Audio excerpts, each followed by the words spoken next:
Today I'm going to pay tribute to grandparents. Grandparents are great, at least mine were.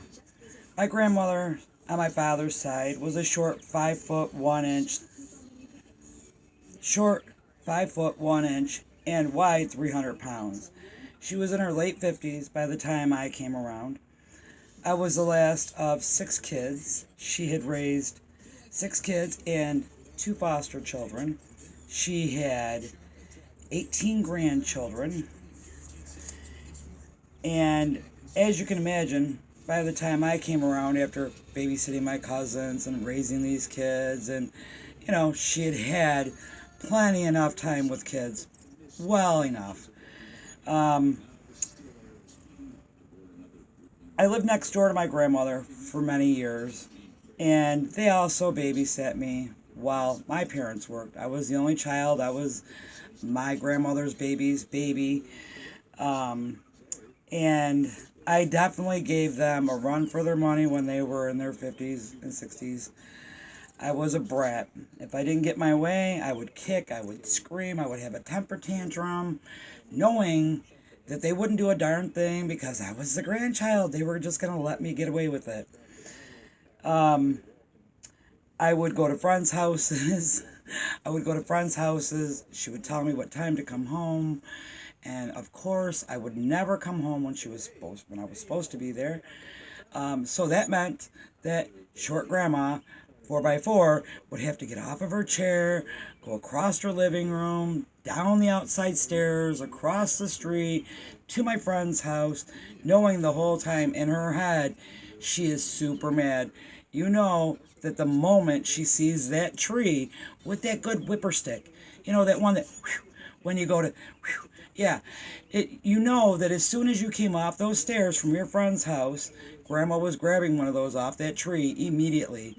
And she was going to make her way to try to catch you. And I would run as fast as I could. You'd see my grandma behind, as chubby as she was, trying to catch me.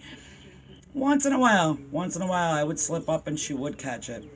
You know, obviously not to hurt me, but because she was aggravated. Another time I remember I would get sassy with her. She'd tell me something and I'd sass her right back. I'd even go to the point with calling her by her first name, which would definitely get her aggravated.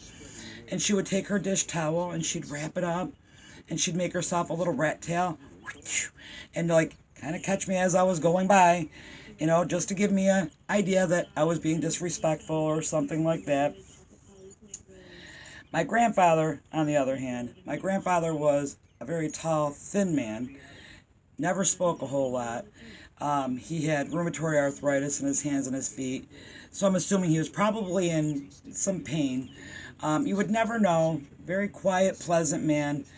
I would ask him to take me to the local amusement park in the summertime, and he would get in his car, and we'd go down the street doing 20 miles an hour. He's thinking he's going real fast, but really we're doing 20 miles an hour. He would sit in that hot sun all day with me, never complaining, never speaking a whim, just sitting there watching me do these amusement rides. I would also convince him to take me to the grocery store with him and tell him I needed bottles for my dolls. And I would have him buy real baby bottles for my dolls. No problems. It was done.